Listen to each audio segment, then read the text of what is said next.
Hello, good evening, and welcome. This is International Flavor, and I am Samuel Trapp. Why am I getting this echo? Do I have a little more echo in my voice? Maybe it's coming out twice. I'm not sure how that's working, but it appears that it's all coming out pretty well. At any rate, I'm here today. I am working remotely today, so we are sitting here with three different computers running, and maybe that is leading to the echo that we have been experiencing, for which I apologize.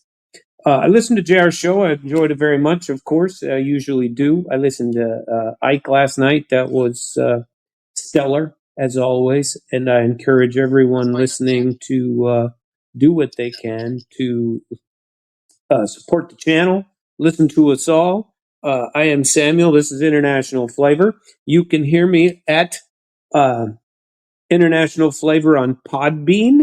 It's on iTunes. It's on Spotify, a couple other ones out there that my website is now being spread out there. I also try to, it automatically does it, I think, where it automatically spouts it out on my International Flavor channel on Facebook. And I even think it live streams on a couple of those channels because at the same time I'm on the radio here, I'm live streaming on Podbean, which means you can listen to it on the other apps, which puts it all the way out to YouTube.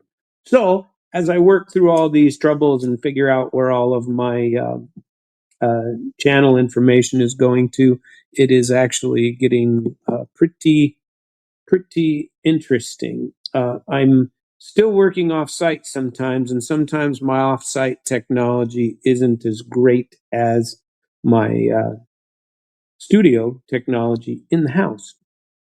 Well, in my office in the house, which is now a studio. At any rate, I wanted to continue on with yesterday's topic, but I listened to so many things last night. I haven't slept in like a couple of days. So if I'm wired, I apologize. And I wanted to talk about some of the things that I've been hearing. First of all, it started yesterday when JR was talking about the lady and how, whatever her name was. And I don't recall him saying it during his show, what her name was again for me to remember. But she seemed very hell bent on stating that her thought process that Ukraine was winning. Okay, Ukraine is not winning, folks. This is not going well for Ukraine right now.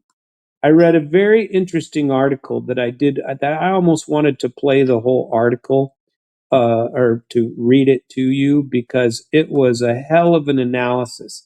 And truly, I'm going to start with that. I may take a break uh,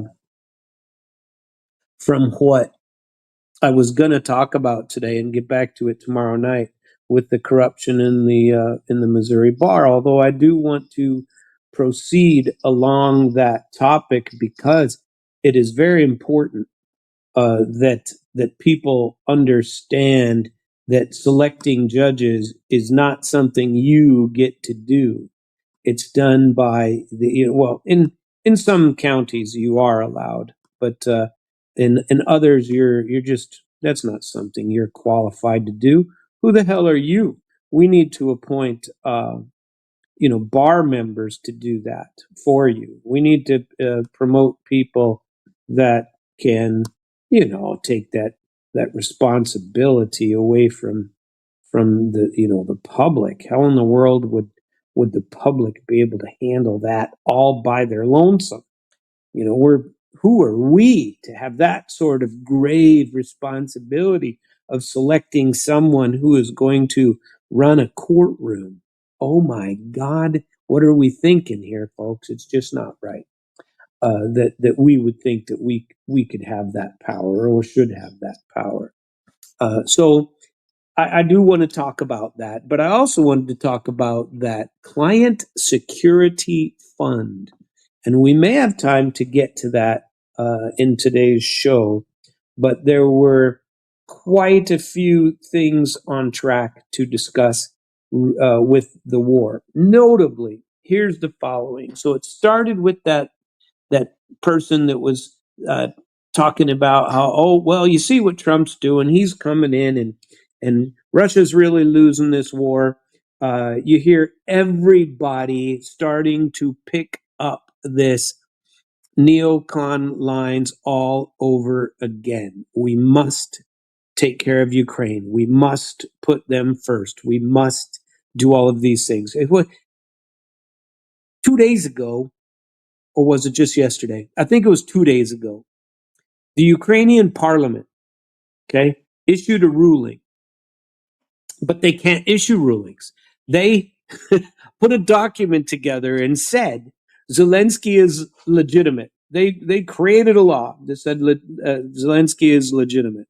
Now, there's a lot of talk on the other side of the planet that says that ain't how is the legislative branch going to come out and say that the executive branch is legitimate in not holding elections when they don't have any power to say that something is constitutional or not constitutional? Well, sadly, what has happened is the Chief Justice was arrested and is being held in prison and not being able to, he is being held and not able to make any rulings for the Constitutional Court. And the other court is the senior judge of that is actually in another country and has fled because they don't, nobody wants this known. Okay. Now, what I wanted to do, because I found that in several different sources last night, and what I wanted to do was make sure that's not fake news. But unfortunately, I haven't had time. I've been pretty busy today, and I haven't had time to get there. And so, what I want to do is you can find out right now with me.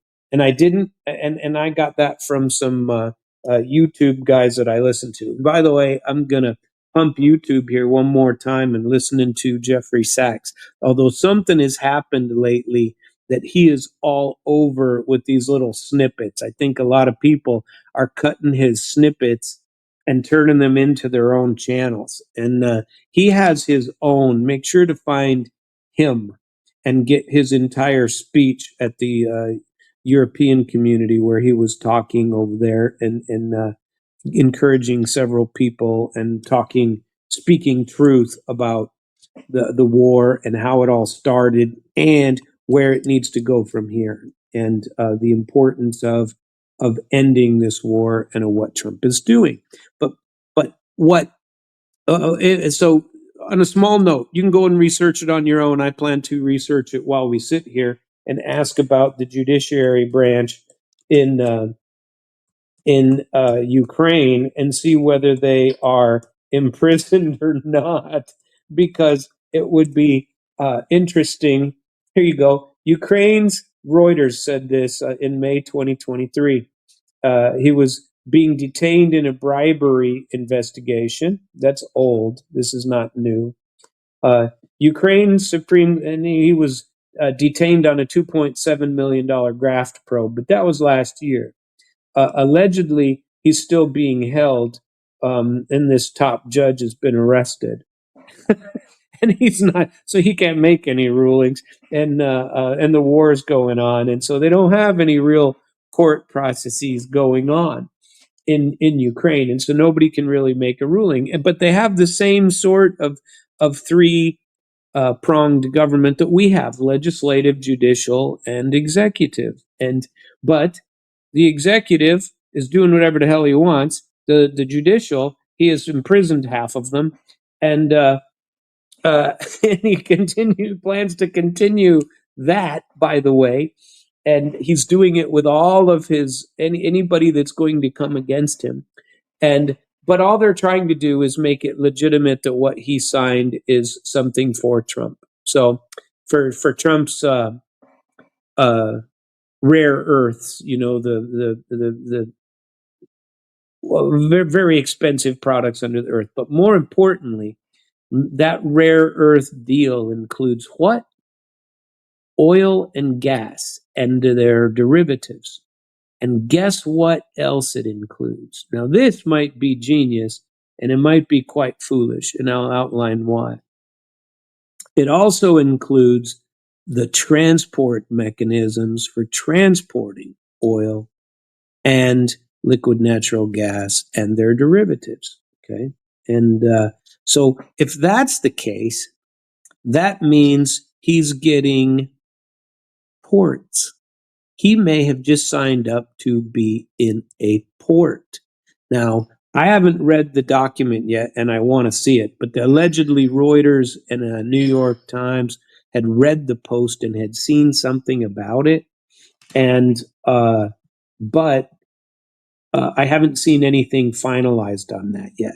But if he's got ports, this was either now, and all of this, getting the underground minerals, getting the oil and gas, getting the transport, all three of these things lumped together means it's either extremely good or extremely bad. Because he said some things in the office the other day that he really, I think this was foolish.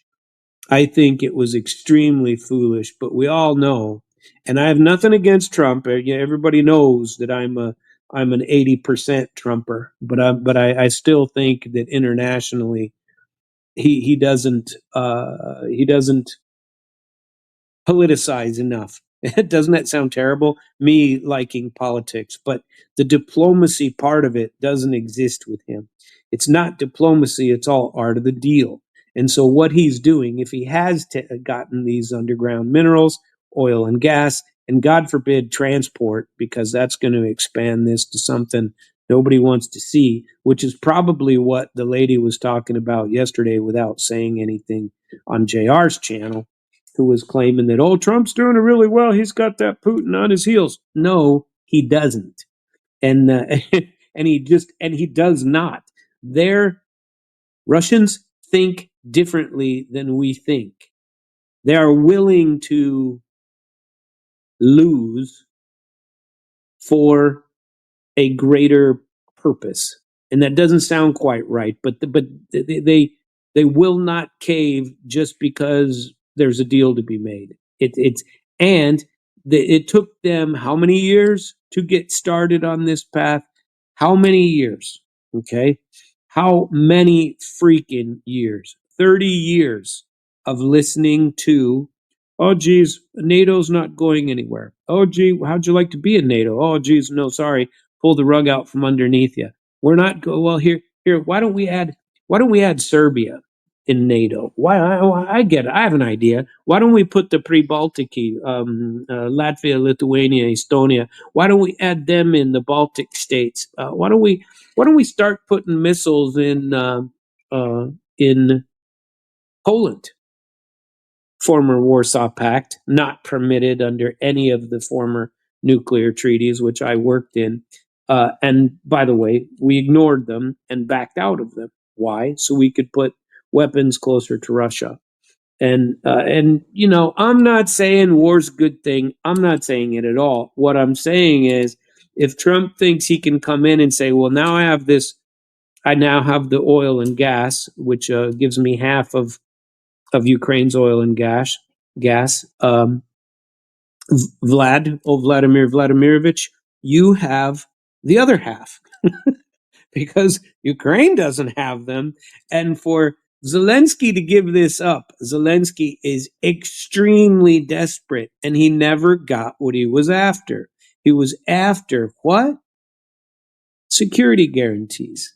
Guess what's absent in this rare earth deal that he's about to sign, allegedly tomorrow? What is missing is security guarantees. Why do you think all the European bosses are coming to bend the knee right now? But what they're also doing is whispering in Trump's ear these dreams of neocon and warmongering Democrat. Uh, I don't know what, platitudes, whatever they need to tell him to keep the U.S. in. If we get sucked into this, folks, it is extremely bad, not just for us, but for the world.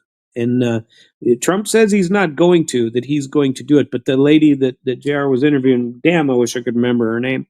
She was like an assistant secretary of defense or something, who knows what. But she was spouting off about, oh yeah, we got him now. We're gonna get these things now. Trump knows what he's doing now. I question that in this regard, because if you're trying to get a port in the Black Sea, it ain't gonna work.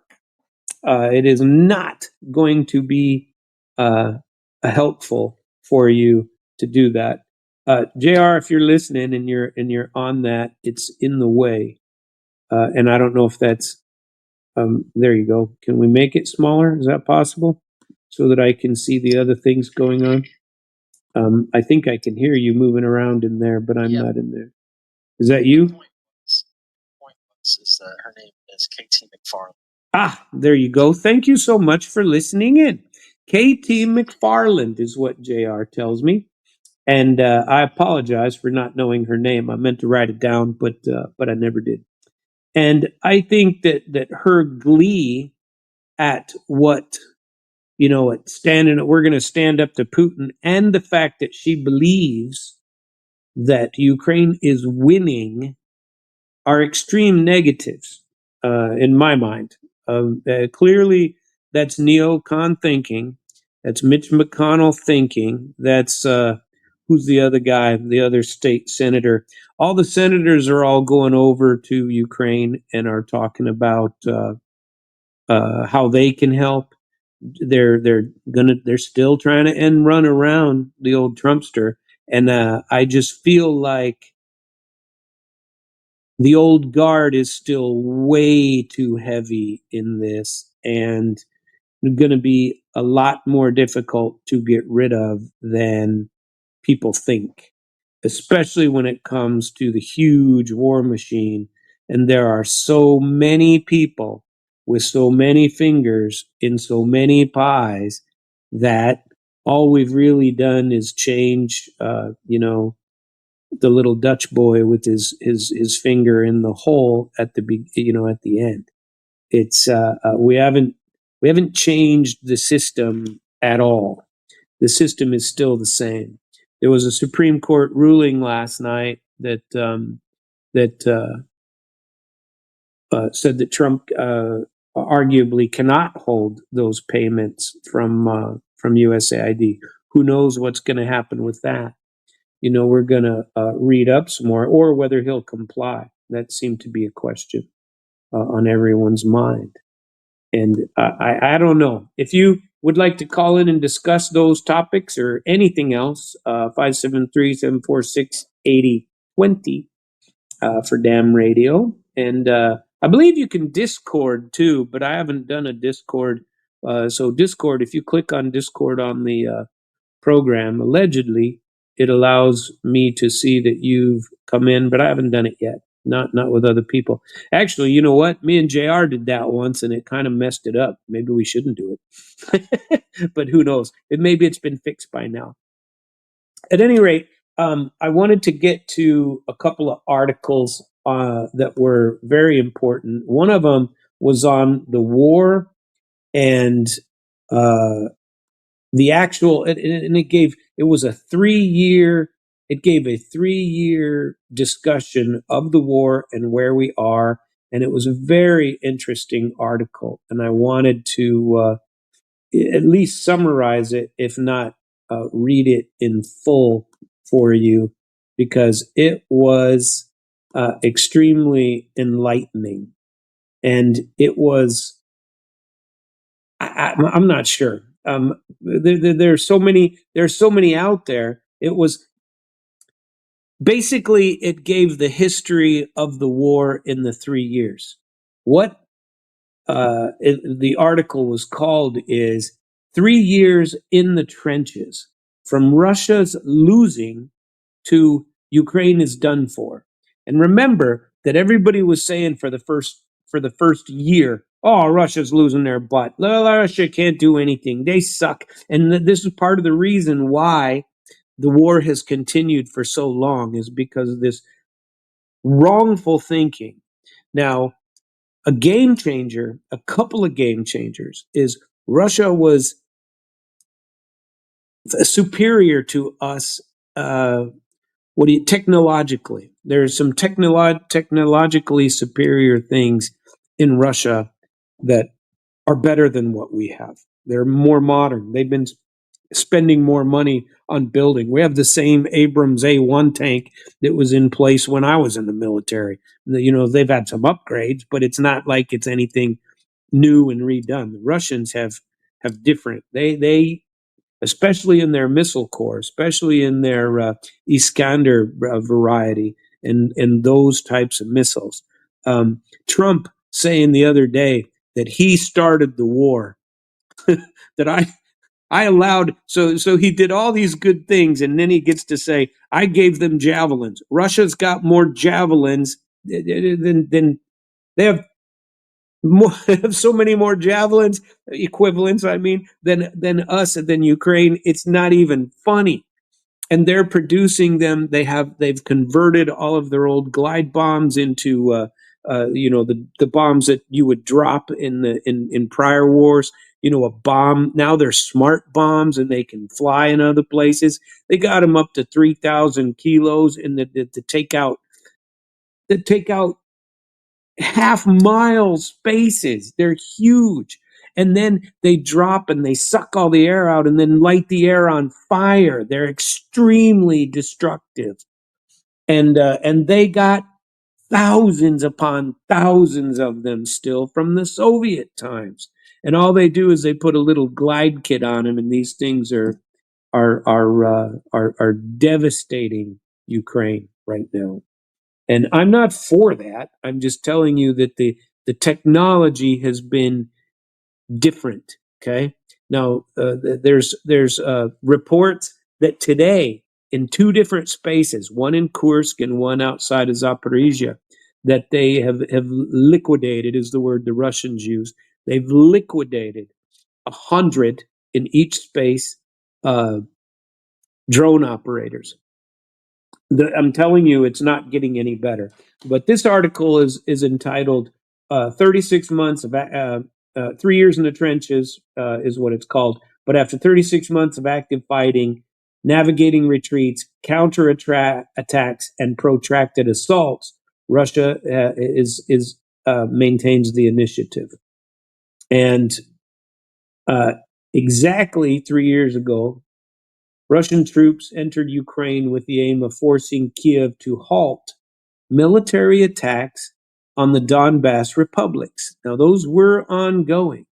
These military attacks in Donbass, the Donbass People's Republic, well, the two People's Republics, Donetsk and Lugansk, had their own people in place, their own guardsmen, their own little military forces that are pretty small, but they had them, and they were asking for Russian support, and they had been on their heels for a long time because Ukraine had been bombing their own territories for a long time and fighting with their own people for a very long time since 2014.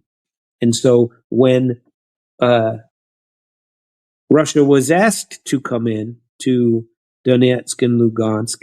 They did, but it was already war scenario way before that. Okay, uh, troops were deployed to Ukraine from 7 main directions in February 24, 2022. Towards Kiev along the right bank of the Dnieper, toward Chernigov, Sumy, Kharkov, and the north of the Lugansk People's Republic, and from Crimea via 2 routes, one via Perikop towards Kherson and the Kakhova Dam, and another through Chongar towards Melitopol.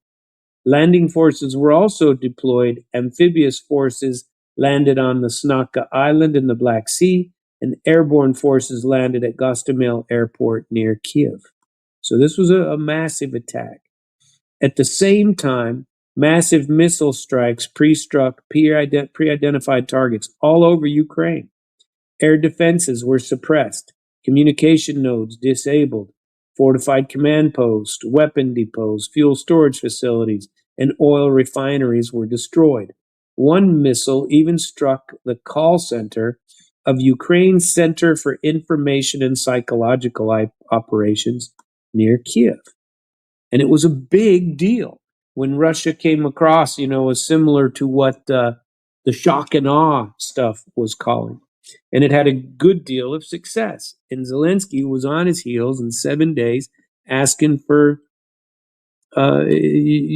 permission to resolve the conflict, to maintain a peace deal, to do something different.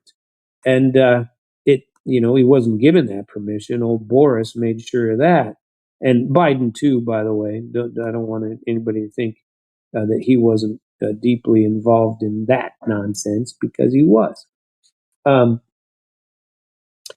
let's see. The militias of the then newly recognized Lugansk People's Republic and Donetsk People's Republic were also actively fighting.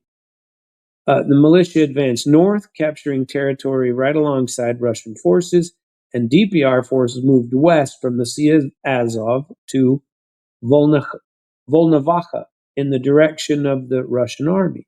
By March 2nd, so a week, 9 days later, through their efforts, the city of Mariupol had been encircled. However, the primary mission assigned to those forces, the militia units, was to engage and neutralize the armed forces of Ukraine along the most heavily fortified section of the line of demarcation that had essentially been the border between DPR and Ukraine since 2015. And it was heavily uh, manned by the Ukrainians, because they had been invading those two countries for 8 years. Well, those two provinces for 8 years. But that line stretched from Toretsk through Donetsk and all the way to Ugledar. Uh, Overall, the task of the Russians was achieved. The Ukrainian command struggled to maneuver the main force of the AFU, and with a few exceptions, offered little resistance during the first 2 weeks of fighting. Among the exceptions were in Kharkiv. It remains unclear if there were plans to capture that city, but Russian forces left after brief street battles, and the area to the west of Kiev, particularly the triangle formed by Gostomel, Bucha, and Irpin. The Russian command did not intend to seize Kiev. They said that from the very beginning, by the way. The group in Gostomel aimed to block the city from the west. Due to indiscriminate Ukrainian artillery fire, many civilians lost their lives in Bucha, a fact that the Ukrainian side pinned on the Russian army. But it was them. They also destroyed their own Antonov 225 um, Miria. The largest cargo plane in the world, and they destroyed it themselves. Okay. The successful operation of the Russian armed forces included the capture of the Kakhovka Dam, the bridge over the Dnieper River in Kherson on February 24. Following that, Russian forces advanced north, passing through Kherson without entering Nikolaev. The columns halted and eventually turned back a short distance from the South Ukraine nuclear power plant.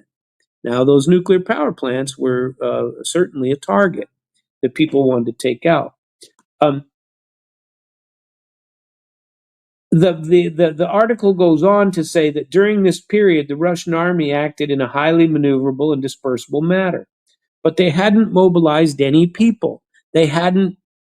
It was only they went with a relatively small force. They didn't go intending to I don't know what people claim now, as do a lot of Europeans still, that Russia wants to take Ukraine, and then it wants to take Poland, and then it wants to take the Baltic states, and then it wants to take over Europe. All nonsense, by the way. Now, I will say that they do want to keep the Crimea and keep Donetsk, Lugansk, Zaporizhia, and Kharkov, and they probably do not want to lose the Odessa region, which is what I've been talking about all along, because the British have been pretty vocal and spent a lot of money in Odessa because they want ships, NATO base, on the Black Sea. And that is what Putin has been fighting about this entire time. You're not going to come into Canada and put nuclear weapons on my border. You're not going to put the Sixth Fleet, instead of it being in Bahrain or Qatar now is where it was going to be moving, but you're not going to put the Sixth Fleet in Odessa. Odessa has been a Russian port forever, and it's we're not going to allow that. Ukraine is neutral, and we control the Black Sea. Period. And you can agree with that or disagree. I don't know that I agree or disagree, but nobody's going to allow the U.S. in there. It's notable to me that the current negotiations are going on between Rubio's staff and Lavrov's staff. They're not there directly, I don't believe, in Turkey, in Istanbul, is where those are occurring right now. So the talks are starting, and whether or not Trump used these interesting uh, deals that he has been able to accomplish, which, by the way, Zelensky hasn't signed yet. Um, it's it will be interesting to see what he does after that. Is my only point. And so, there's been a lot of bloodbath, and Russia went into Ukraine intent on getting recognition so that a peace deal could be made. The peace deal was on the table, but they didn't come with the intention of staying and taking over Kiev. It would have been a completely strategically different force if they had. But they didn't intend that. They didn't intend to stay in Kherson and take the entire because Kherson hadn't yet had a referendum. They have now. And so now Russia is not going to leave, not going to quit this war without all of Kherson, all of Zaporizhia, all of DNR and LNR. And it's not going to happen. And they're certainly not going to. Everything that Trump has built, the good talk, the positive discussions, the refusal to condemn Russia at the Security Council meeting last week, to abstain from voting against him, didn't vote for it like all the Europeans did, because it said that Russia started this war. They were trying to put America on the spot to say that Russia started the war, and Russia did not start the war. It's the war was started well before that. They like to say it's unhinged aggression of Putin, but it's not. It's unhinged uh, westward or eastward movement by NATO is what's been going on. So anyway, for example, the Russian army didn't go there with full forces. For example, Russian forces did not enter the city of Chernigov, opting instead to pass through Sumy several times. The roads were under the nominal control of the Russian army, but it wasn't consistent. So this situation couldn't last long. By early March, Russian forces in North Ukraine started to suffer significant losses due to partisan attacks launched by territorial defense units and hastily assembled reserves of the armed force of Ukraine. Using light armored vehicles and often simple civilian cars, they were targeting Russian supply columns. So, after the failed negotiations in Istanbul, Russian troops were withdrawn from Kiev as well as Chernigov and Sumy. They were redeployed to Kharkov and Donbass to bolster combat formations and create a front line. This was done in the first months of 2022. Okay? From April to October 2022, it was a meat grinder on both sides. Okay, they say that the city of Mariupol, which was being besieged at the time, had 20,000 Ukrainian troops, half of them part of the neo-Nazi Azov regiment that controlled the city since 2014. So everybody talks about that. There's some actual truth to it. I don't think everybody's a Nazi, but they were certainly wearing the symbols. In these Azov brigades wear the SS symbol, they wear the swastika, and they've got photos and posters of Bandera, Stephen Bandera everywhere. the guy who killed 100,000 Polish citizens, just liquidated them, and they honor this guy. The Poles don't like that at all. In fact, there's a story about a Polish president running for president that said he's going to take over the city where that occurred. I forget the name of the city, but he said, and they wouldn't let him in the city. They wouldn't let him in the city. He came to visit, and they told him no. And he said, "Well, when I become president of Poland, I'll just come in here and take it. We'll take the city back. It's a Polish city anyway."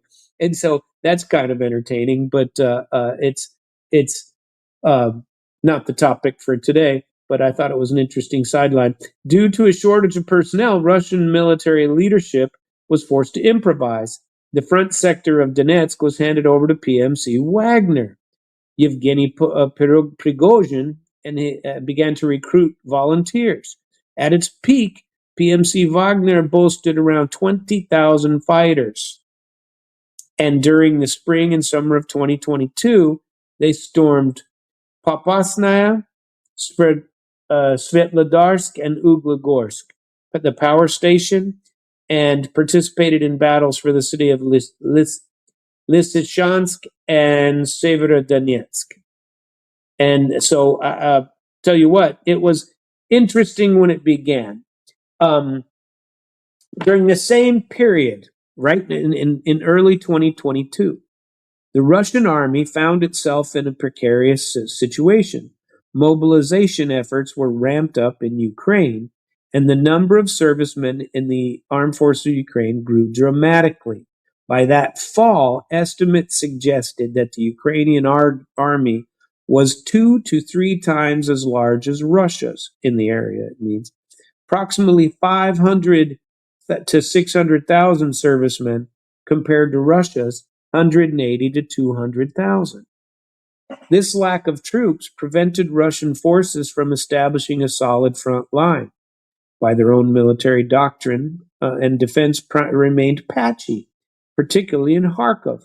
It was there in September that the AFU launched its most successful operation. With Russian forces concentrating in populated areas, the AFU exploited light armored vehicles. You know what? We don't need to know the details of that. But basically, it went all the way into their counter offensive, which came out in early 2023 after the winter months. And they had this grand plan to come in and push Russia all the way back to the Azov Sea.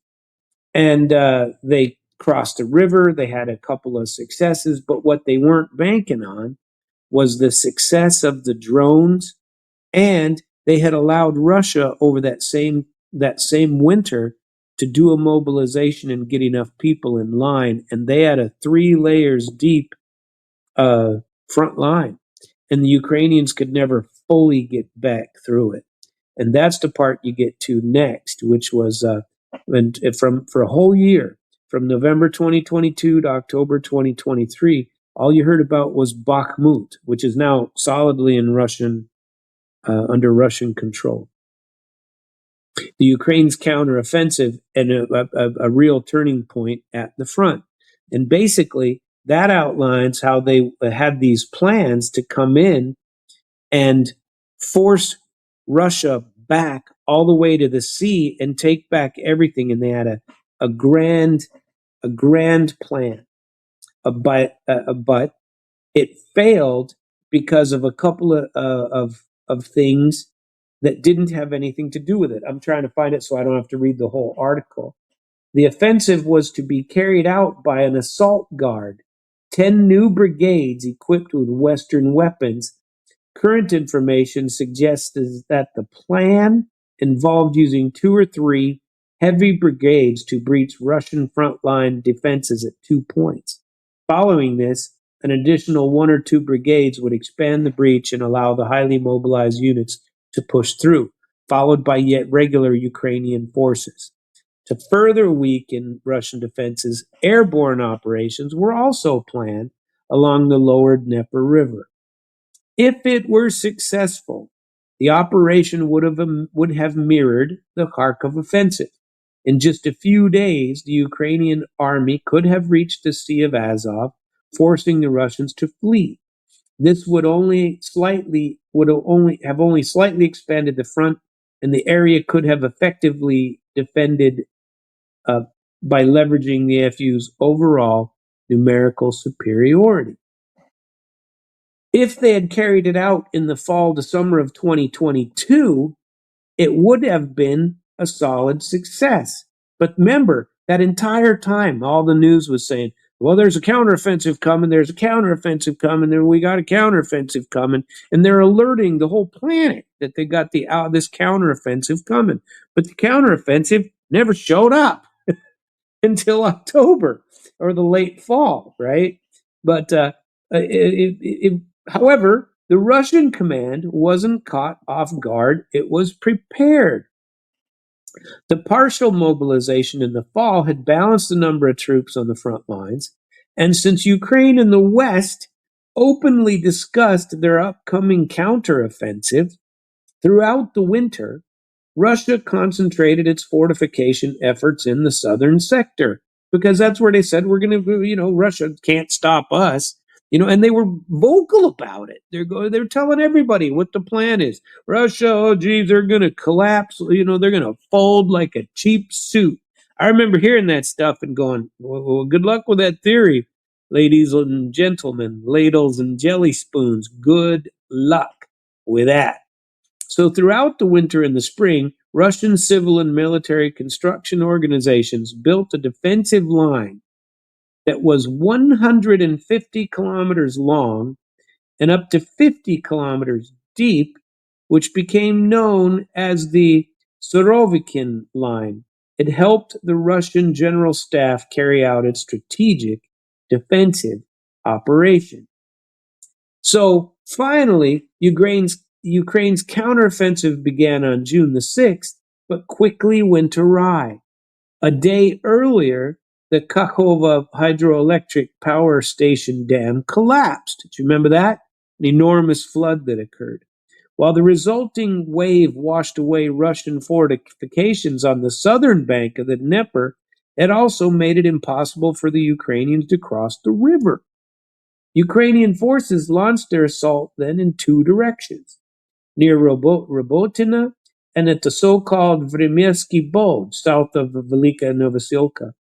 However, the attack faltered. The German-made tanks hit a lot of mines.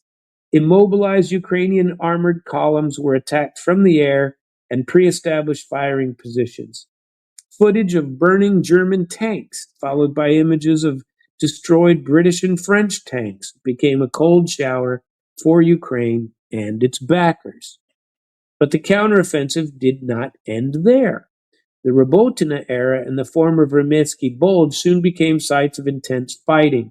With great persistence, Ukrainian forces pressed Russian defenses, first with a heavy breakthrough brigade and then with lighter units intended to exploit any breach and move toward the Sea of Azov. However, in 4.5 months of fighting, the AFU could not breach the Surovikin line. They barely managed to advance on two narrow fronts, just reaching the first of Russia's three defensive positions. So by October 23, Ukraine's offensive had completely stalled. Ukrainian leadership and Western media were forced to face the reality that the counteroffensive failed and Russia couldn't be defeated on the battlefield. And they had to, become, familiar with that topic. Not easily anyway. Um, so also, and then they talk about the true revolution in weaponry, which I'm not going to review that whole thing for you because I want to get to the conclusion of this. Uh, the Russians have outclassed Ukraine and the West with all of its methods and all of its ways of fighting. And these things they call cauldrons, which you hear about all the time. They encircle and they don't attack until they're completely encircled. It's what's going on in Kursk right now. And they say that those people, if they don't surrender, are just going to die because now they have no retreat. Russia attacked into Sumy and took the one supply road that led to Kursk, the one vital supply road, the big one, and now they have them surrounded in Kursk. Uh, Meanwhile, Russia has its share of problems too because Zelensky, it was very foolish of him to go into Kursk, although it gave him his own bit of success after his stalled uh, counteroffensive, if after his counteroffensive didn't go anywhere. And so for him to jump into Kursk, which really was foolish and has no strategic value, um, it it means that in this southeastern part of Zaporizhia and Donetsk and Lugansk and Kherson, the Russians have just gained far more than what they've lost in Kursk, and all of the good units and new units and new equipment they've been sending to Kursk to die for since August of last year. And so, meanwhile, they've lost countless numbers of everything. Russia still wants, and any treaty that they come up with, any agreement that they come up with, is going to include all of Zaporizhia, all of Kherson. And right now they own about 70% of both those, 65 maybe, that they still have some across the river. They own 80, 90% of Donetsk and almost all, literally 98% of Lugansk up in the north, that they have all of that.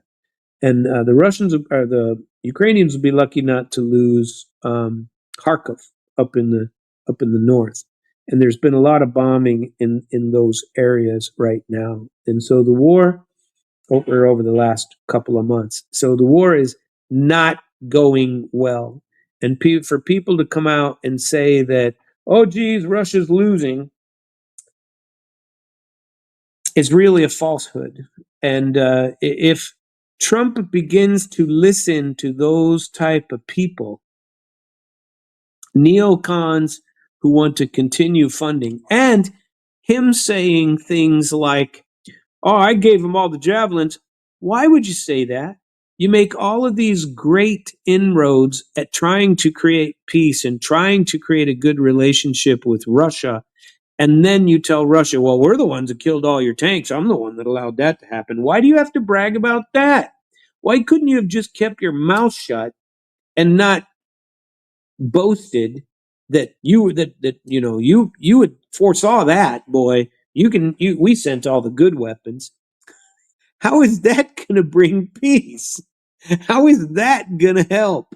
And I don't know. It seems to me that he's his own worst enemy because he does so many. That's the pot calling the kettle black, really.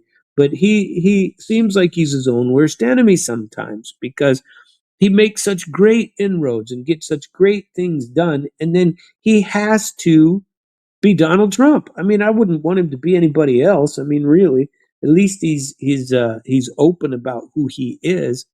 But and by the way, it's true. He was the one that provided all of the javelins that allowed Ukraine to make some progress in the 2022-23 counteroffensive.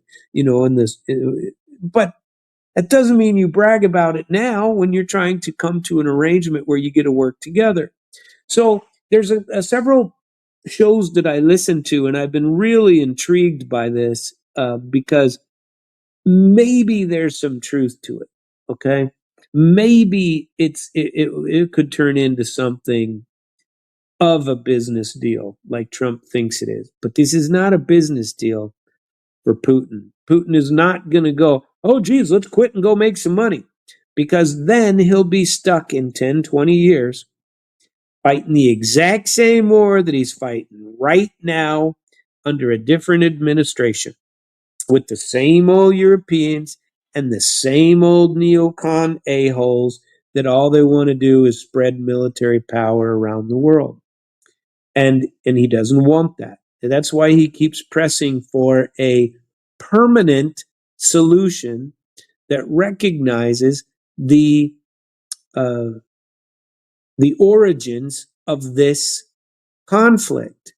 That's what Lavrov has been doing, going around the world. It's exactly what Rubio said and after the meetings in Saudi Arabia. I mean, everybody gets in there and talks about, well, we need to make sure to resolve the original causes of it, and Trump just wants to make a money deal. Well, money's great, but the other part that I wanted to talk about was that the sanctions are not working, and the big talk over the pond right now is this discussion about what's going to go on with the money that they seized, this 300 billion, that they want to take this money, and Europe is still trying to figure it out how to take that money. But if they do, Russia will keep the amount of money almost similar from all the companies that Western companies that they stole it from. And but they want all the Europeans want to hand that money to Zelensky and say, here's your gift. Rebuild your Ukraine after this. Well, if that's what's going to happen, the war will not be over. Now, so like I said at the beginning of this diatribe here, you have Trump, who's made some very good inroads in trying to rebuild a relationship, and those new relationships would be desirable on both sides, by the way, not just for Russia. We want Russia. I can't tell you how many people I talked to about this that uh, are shocked at the advancement of Russian weapons, at their economy, at the fact that their economy too is growing, that the people are, uh, I don't want to say pro Putin, but they're not anti Putin. And they don't, Putin changed them from the 90s. Their economy is doing well. Uh, it's So to come and say you're just going to make a business deal over it, if you've got to do all the same thing in 10 years, trust me, it's in everybody's best interest to eliminate this problem sooner rather than later, if at all possible. So what do you do to create a joint security arrangement? What about security guarantees that guarantee everyone's security, including Russia's, right? What about that? Why must we have created Russia that we got to point bombs at? The only way to justify it is through a lie. And I encourage you to listen to Jeffrey Sachs. I have for years, and I remember him from listening to him when I actually served in the diplomatic corps, and he was saying the same things back then. And it was those things back then, I believe the same things as him. It was like, well, the Soviet Union has collapsed. Russia's on its heels. We need to do something. The Commonwealth of Independent States is having a little bit of problem, and we should assist them. But we did not.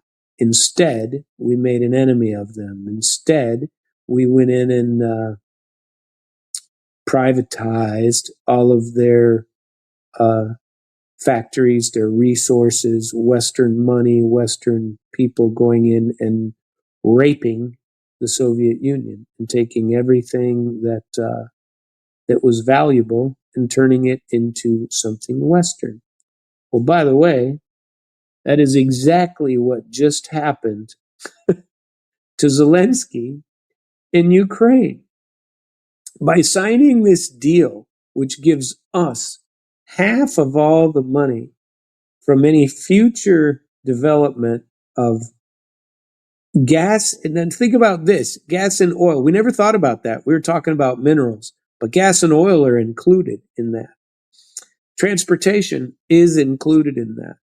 And so if the US gets half of that, I believe we just made a hell of a deal. And maybe we could take that and go to Putin and say, hey, let's make a deal, because otherwise we will put the Sixth Fleet in Odessa, because we want to back all of our shipping containers that are going to be coming in to the port of Odessa, and all of our oil and gas exports and our uh, rare minerals, rare earth minerals that are going to be coming out. They're going to be coming out through the port of Odessa and through Istanbul, and then around, to the rest of the world through there.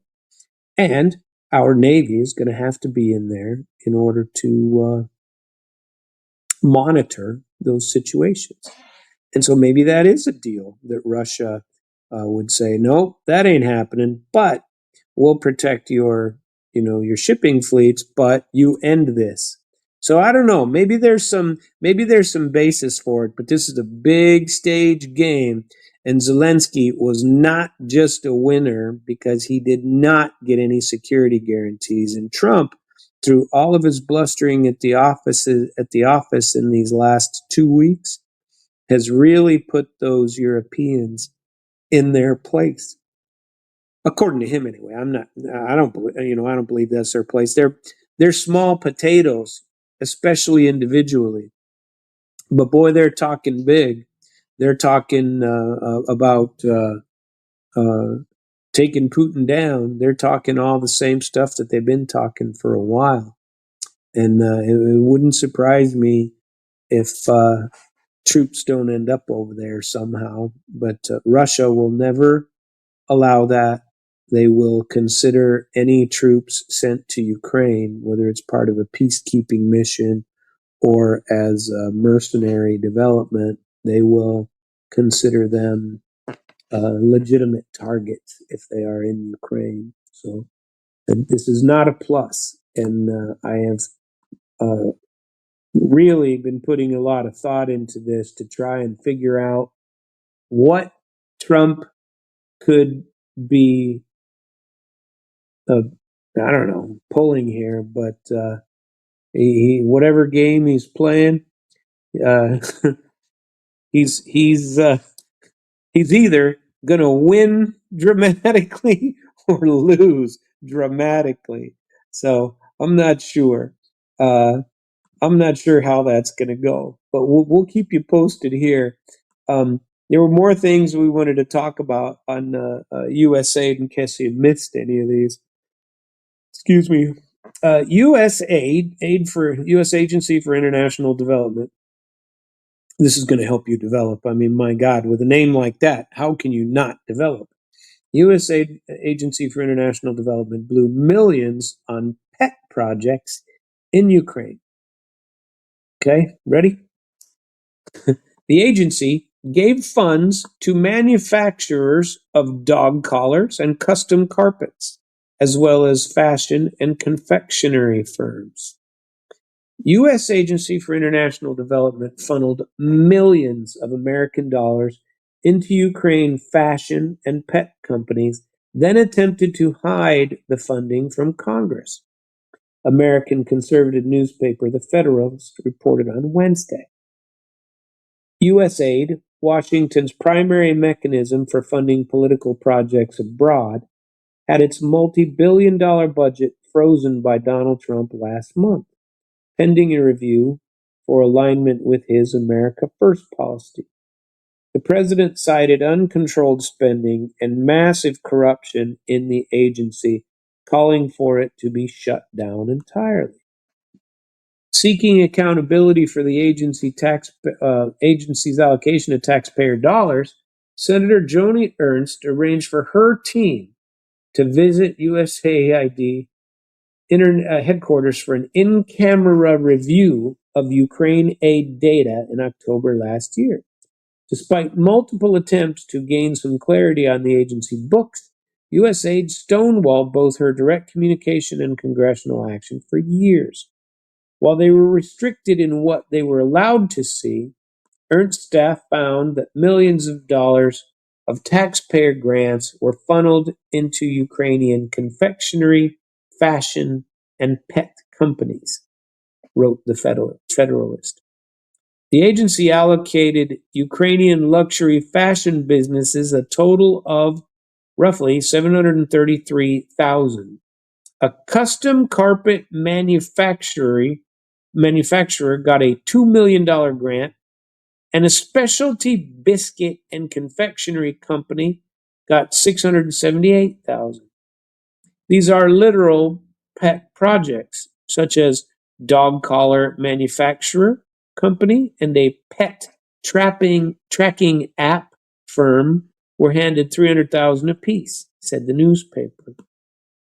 Each beyond the in-camera review, USAID failed to provide any of these documents to her staff, said Ernst.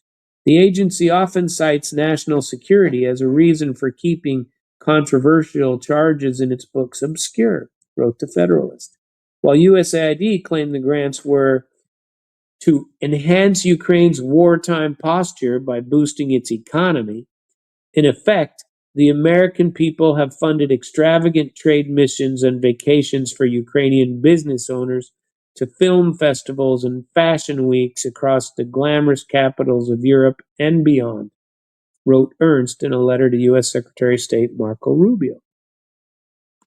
Trump repeatedly stated that he will put an end to funding Ukraine in its conflict with Russia, claiming that Joe Biden spent $350 billion on assisting Kiev. And we will get back the money, blah, blah, blah. I don't think we'll ever get the money back, but we shall see. Another interesting article in that Ukrainian journalists and artists are facing a travel ban. This is new. Too many media and cultural personalities have failed to return from abroad, say officials. Ukrainian authorities will ban journalists and culture personalities from leaving the country starting next month, according to a statement by the Ministry of Culture and Strategic Communication. The restriction comes as the country struggles with mobilization campaign that has failed to replace military losses in the conflict with Russia. In a statement on Wednesday, officials claimed that too many Ukrainian citizens have taken advantage of letters of assistance issued by the ministry, which allow them to obtain permission from the state border service to travel abroad. While the permission is always granted for a limited period of time, many of those who left failed to return to Ukraine. The ministry blamed loopholes in national legislation, noting that while it initiated changes as early as 2022, the issue remains unresolved. The ministry announced it will suspend the issuance of letters of assistance to state border service starting March 3rd. The draft legislation proposed a list of exhaustive requirements for granting letter of assistance for traveling abroad to men of draft age working in the cultural or media sphere. How about that? I don't want to say it's comical because it's not, but it's certainly sad that they've lost all of these men in the war, all of these people in bombings and destruction, and now they are bound to lose more on top of that. Let us see here. I believe that I am going to play that blurb for you. Oh, by the way, Jeffrey Sachs has stated that the war in Ukraine is over. Of course, he's been saying that for a little while. He has pumped that out, saying that it's. Oh, and did anybody hear? I don't know if this is fake news or not, but Gene Hackman and his wife were found dead in their New Mexico home. Did anybody hear that? I heard it. I don't want to push play on it, which is unfortunate. Frankly, I thought he had passed away some time ago, but I was actually thinking of the other guy who played the ship's captain in Waterworld. Do you remember that? That I forget his name, but he was always wasn't Dustin Hoffman, Dennis Dennis. Well, I forget his name, but somebody will have to call and remind me because I can't remember. But I am not going to share that article with you. I am going to go back to the other article that I wanted to tell you about. So We have implemented new sanctions on Russia, right? And Europe has too. Um, U.S. sanctions on Russia take effect. So the Treasury Department prohibited American companies from providing petroleum services. A U.S. ban on providing petroleum services to Russia officially took effect on Thursday in the latest round of sanctions against Moscow over the Ukraine conflict. The restriction on the operation of American companies in Russia are part of sanctions targeting the country's oil production and exports. It was approved by the U.S. Treasury Department in conjunction with the UK on January the 10th. To measure the measure, bars U.S. services for extracting and producing crude oil and other petroleum products in Russia. This is another reason I think that the Kiev deal is going to be, something. Trump's going to want to come up with something financial for this and read it. The sanctions were introduced less than 2 weeks before the end of Joe Biden's term as president.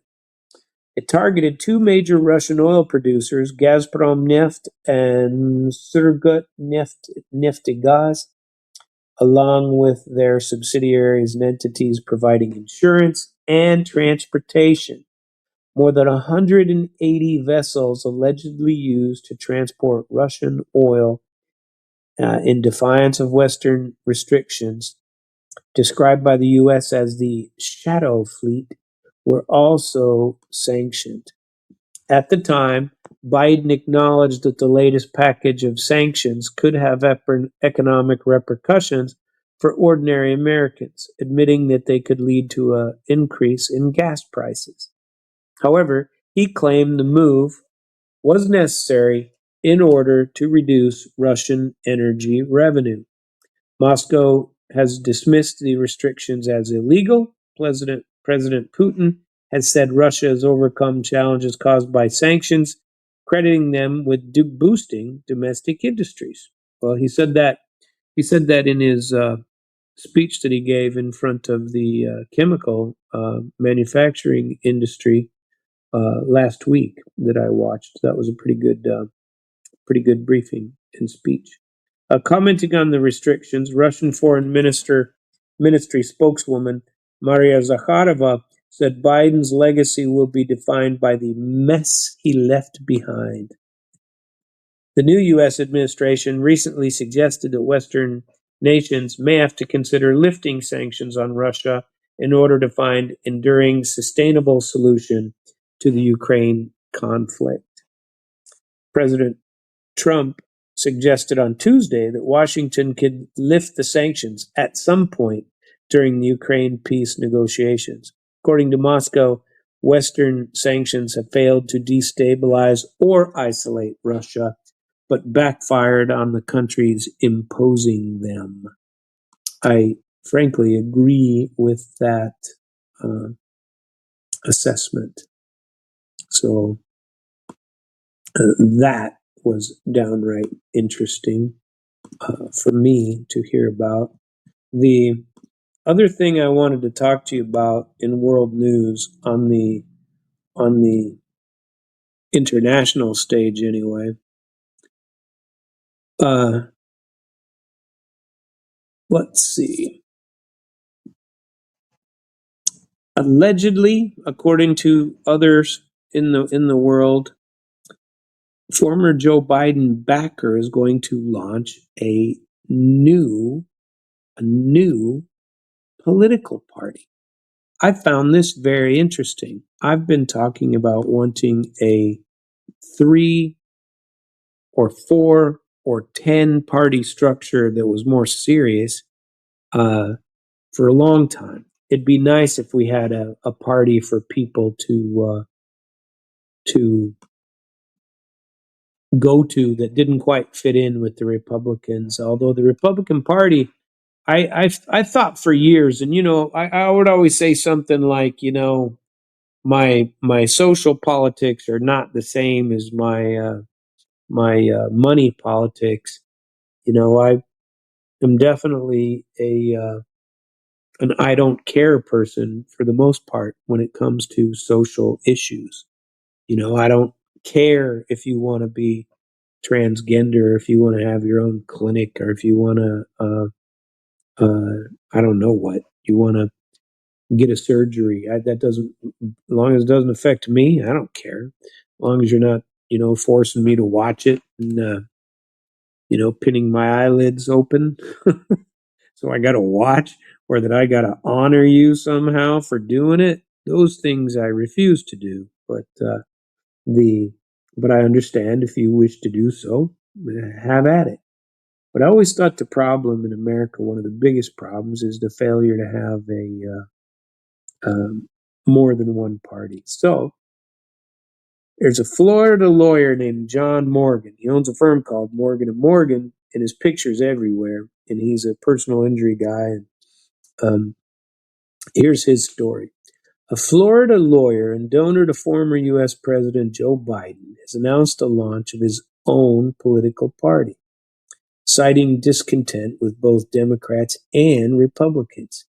John Morgan, the billionaire owner of personal injury law firm Morgan and Morgan, has a long history of fundraising for Democrats. He made the announcement in a post on X on Wednesday, arguing that America's two-party system is broken.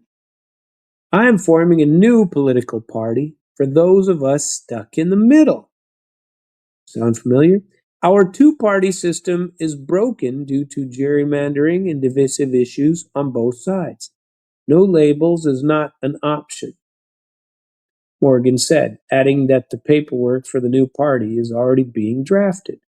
The lawyer is no stranger to politics, having successfully bankrolled constitutional amendments on medical marijuana and raising minimum wage in Florida.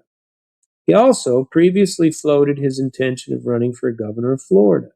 The state's next election in 2026 will be an open contest, as DeSantis will be ineligible to run again. Morgan first voiced the idea of forming a new party last year, calling it the Capitalist Party. Commenting on his idea in the recent interview with Florida Playbook, he said, "When you take the D and the R down, most of us agree on most things." Now, I don't know the guy. I don't know any. I know very little about him, but I get it. That I've been. It'd be nice to have somebody like this. Uh, Morgan left the Democratic Party in 2017, explaining that he was driven to do so due to disillusionment with its direction. He has continued to support Democratic candidates, though, after leaving the party, including Biden, but refused to contribute to fundraising efforts to former Vice President Kamala Harris in last year's presidential election, saying she would not be my first choice. However, Morgan has expressed enthusiasm over Trump's reelection, saying, "I don't know if Trump is a stable genius, but he is a fucking genius." He tapped into something the Republicans never saw, which was anger and populism on that side, the lawyer said in an interview in December. It's unclear when Morgan plans to register his party, but his announcement on X, he asked his followers to stay tuned for updates. Well, I believe I shall find him and follow him. Might even call and say, how do I join in, see what he's all about? Although if he's um, in league with Democrats still, I am not in favor. Well, we only have 15 minutes, and so I'm gonna read some funny papers here. Here's one. Transgender clinic in India shuts down after USAID funding freeze. The health center's closure comes after U.S. President Donald Trump's 90-day freeze on U.S. foreign aid. India's first transgender clinic was shut down, according to local media reports. Called MITRE, the Indian word for friend, the clinic provided general health consults, HIV testing and treatment, mental health support, and help transgender individuals access legal and social services. The clinic had been supported by the United States Agency for International Development. Why, I say to you, why are we funding these things in other countries? It's nonsense. Oh, and the U.S. President's Emergency Plan for AIDS Relief, which provided health care services to the transgender community. And then it tells you about a trans health expert affiliated with the clinic, quoted by the Hindu, that's a newspaper, said that operations were suspended shortly after the funding cut was announced at the end of January. MITRE was established in Hyderabad in January 21 and has two additional clinics in the western Indian cities of Mumbai and Pune. Funding for the transgender clinic was recently questioned by U.S. Republican Senator John Kennedy. USAID gave money to a transgender clinic in India. I didn't know that. I bet the American people didn't know that, he stated earlier in February. Republican Representative Nancy Mace, meanwhile, pointed at a 750 grant by USAID to the organization linked to Bollywood actress Sonam Kapoor's brother-in-law's company company named Shahi Exports for alleviating loneliness among migrant workers in India. Loneliness among migrant workers in India. And how are you going to do that? I know. Let's give $750,000 to a guy to bring them all over to his house for an evening, and then they won't be lonely, right? That was money well spent, don't you think? On Monday, India's External Affairs Minister, S. Jaishankar, raised concerns about possible foreign interference in India's elections, following President Trump's statement that USAID had allocated $21 million to increasing voter turnout in India. He had said that New Delhi is investigating the matter and that the facts will eventually come out. On the same day, India's Finance Ministry 2023-24 annual report disclosed that USAID was funding 7 projects in India, totaling, listen to this, people, $750 million. These projects, implemented in collaboration with the Indian government, received a total of $97 million from USAID in the last fiscal year. Excuse me. They cover various sectors such as agriculture, water, sanitation, renewable energy, disaster management, and health, said the officials. But remember, it also, wants to alleviate loneliness among Indian migrant workers. That's terrible. How horrible is that? Wow. I can't take it any longer. I really can't. Here's an interesting one. Well, there's two of them actually. The international. Well, you know what? Let's talk about a dark night for Germany. The elections will change little, and none of it for the better. Despite the establishment's historic losses, it will still form a coalition and lead the country deeper into despair. For anyone, you know what? We talked about this yesterday, and I've already given my thoughts on that.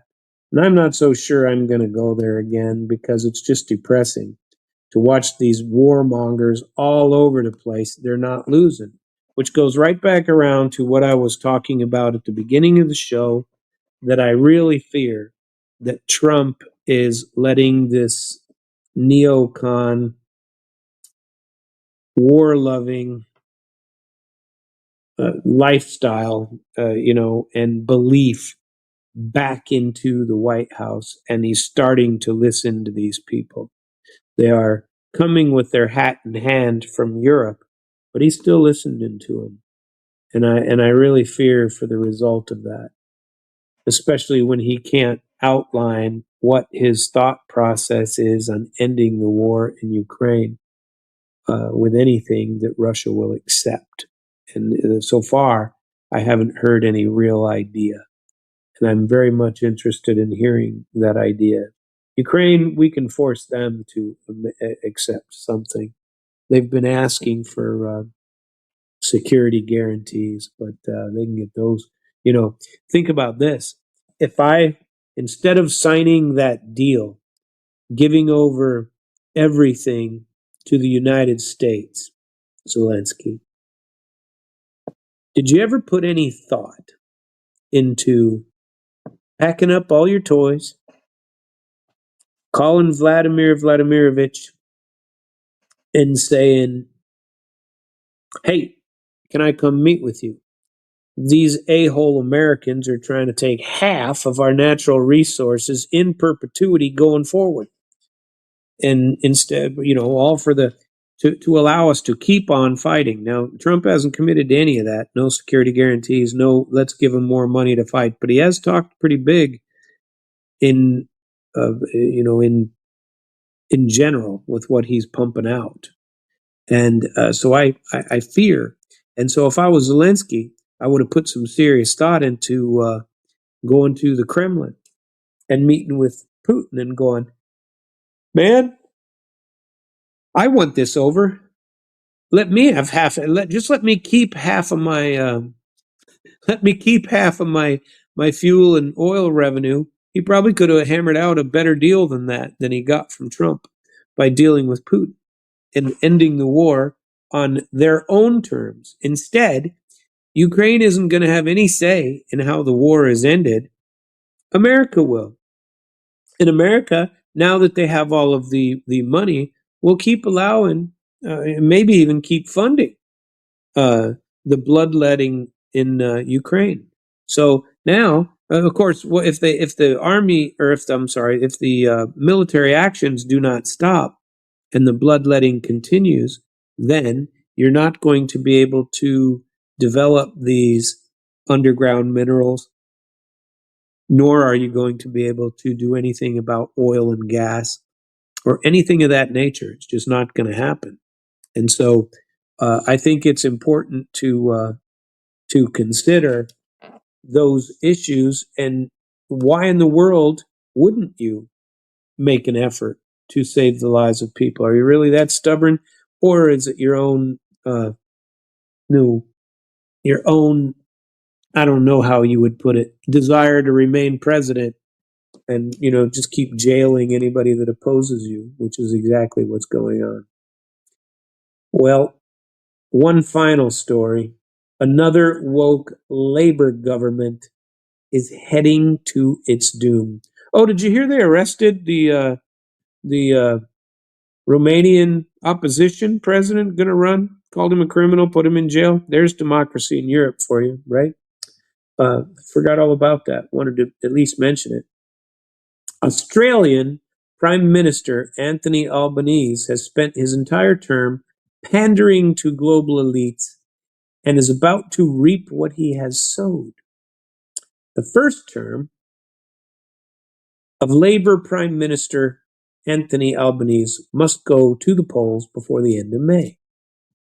Astute political commentators predict that Albo, as he will likely be known amongst those working class voters that he unconvincingly pretends to represent, will select April 12 as the election day. That date would allow him to cynically take advantage of an interest rate cut announced by the Reserve Bank last week, as well as enable him to avoid handing down a budget before the election.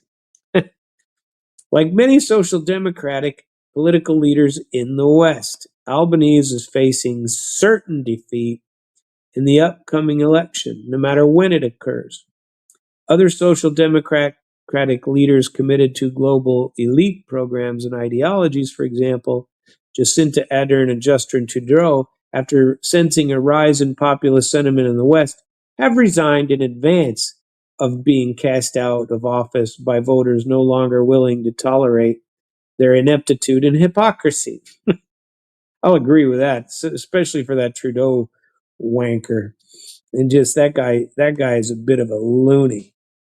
Um, Albanese, like German Chancellor Schulz, has, however, decided to chance his hand at being re-elected by an electorate that increasingly cannot stand the sight of him and no longer believes a word he utters. This may be hubris on Albanese's part, or he may be relying on the fact that, in Australia, first term federal governments are usually re-elected. Perhaps he's so committed to the elite ideology that he embraces that he simply refuses to acknowledge the rise in populist sentiment that has changed the face of politics in the West in recent years. Whatever the reason, Albanese's political judgment, unsurprisingly, appears to be fundamentally flawed. That's very good wording. Fundamentally flawed is what it is. And so he's definitely flawed, and it's unfortunate. But uh, Albanese's demise, in fact, commenced on the night of his election win. In his victory speech, apparently without consulting his colleagues, he announced that his government's key policy initiative during his first term would be establishment of a constitutionally enshrined voice to Parliament, a purely advisory body that would instruct the government on matters related to Aboriginal affairs. Never mind that reams of advice on this vexed political issue has already been given to the government for decades, with no improvement whatsoever in the disgraceful conditions in which the Aboriginals who live in remote communities have to endure. Albany's radical rewriting of the Constitution would have provided well paid entertainment for members of the urban Aboriginal elite. What prevented members of this elite from providing immediate advice to Albanese without the need to create a constitutionally enshrined body was never explained. The Voice was a classically woke, deeply flawed, and controversial proposal. Albanese refused to contemplate as well an introduction of policies that would ameliorate cost of living. Albanese remains so committed to his elitist mode of politics, even now, that one of his key election policies is free childcare to families earning up to 580,000. I don't know what that equates to. And the article is unfortunately too long to go into, but there's going to be another one. He's gonna be taken down, and I'm not so sure that the the leftist governments of the world are just crumbling. They're gonna be done for, and that is about time, is what we say in the business. So I wanted to let you know about the schedule of Damn Radio and see where we are in that. Even now, you may listen to the Fitzwell Factor coming up here in about a half an hour, right here on this same Bat channel. Tomorrow we have Nadine at 9, a really big show, international flavor, and Eye of the Beholder. Our weekly schedule is put out on damradio.com, as are all former podcasts, and you can listen to them there. I very much appreciate your attendance today and your listening to my uh, content. Please join us again tomorrow. Have a nice evening.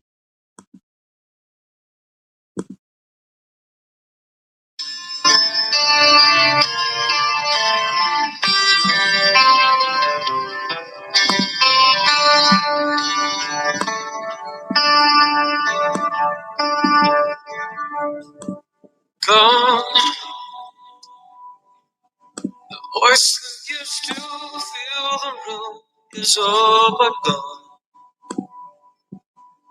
Echo of a perfect love.